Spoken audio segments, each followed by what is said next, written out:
What's up, guys? This is Brian here, and today I'm bringing you guys another Throwback Thursday review. This week we've got one of the most legendary battle packs of all time, the Clone Walker Battle Pack from 2009.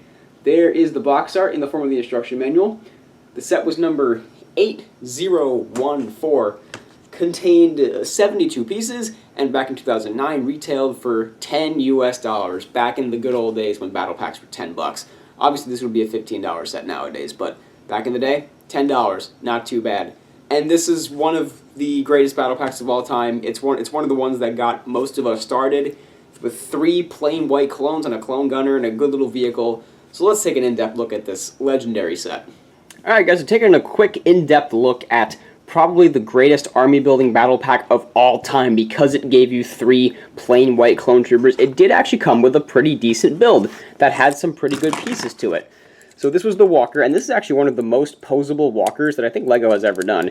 The legs have an incredible amount of movement. They can go in all kinds of directions. Mine's actually a little stiff because I haven't probably bent these legs in forever. So the legs did have a lot of mobility to them. You got stickers on the sides of the Republic insignia, a blaster on the front that didn't do anything, and you did get some flick fire missiles on the side over here. Now, it did seat 2 clones, no control panel or anything, which was kind of strange. Put one of them up here. You could put the clone gunner in the front, so you do get a nice little walker right there. Got some very sleek pointed edges to it, so this is a pretty cool little walker. It's honestly one of the better battle pack builds LEGO's done, so I do like this walker build quite a bit. However, let's take a look at the figures. Alright, so the first clone we're going to take a look at is the only unique one in the set, the only one that you only get one of, and that's the Phase 1 clone gunner. They did do an updated version of this guy in Phase 2 a couple years ago, but this is the first clone gunner that they did. You have that, obviously, that classic Clone Wars print on the front. Very accurate to the show, but not really accurate to the movies. He does have the 2 insignias on the top of his head. Gray arms. Nothing special on the back. Regular old clone face with the variations of eyes. His eyes are looking this way. The variations in these heads were always so funny to me. And then he does have that little printing on his chest there. No leg printing, but this was before the days of the stud shooter. So that is the clone gunner that comes in the set.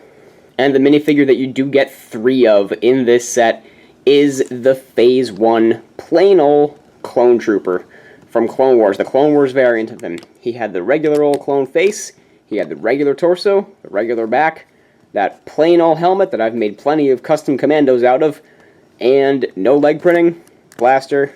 This guy's such a classic, man. This was probably the best armor. I've said this in this review plenty of times. The best army building battle pack LEGO's ever done. 3 plain white clones and a $10 set. Can you imagine if that happened nowadays?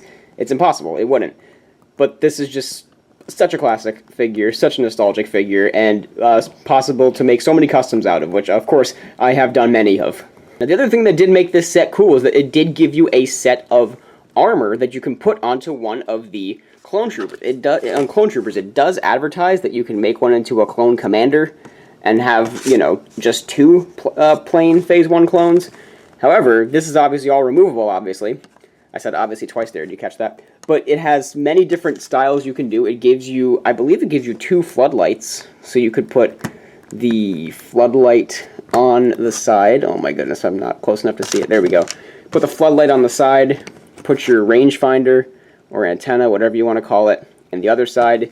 Lots of customizability here, and it does give you the 2 little pistols, which are very interesting. They don't come in any other sets besides, any other packs besides this little armor pack, as well as the hard pauldron, the hard waist cape, and something that I like to do to make it a little more interesting is to give all the armor to the clone gunner.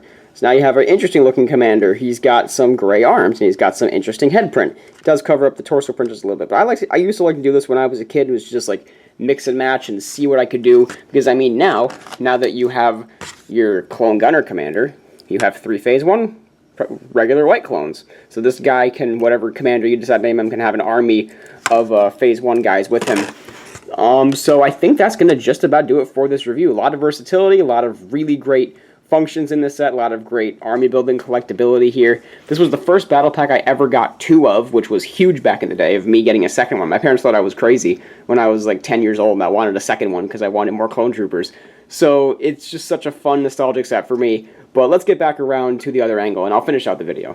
Alright guys, that's going to just about do it for the in-depth look. As far as getting this set nowadays, it is a little bit expensive these days to get it. On Bricklink, this set would go used for around like $20-something, 24-ish.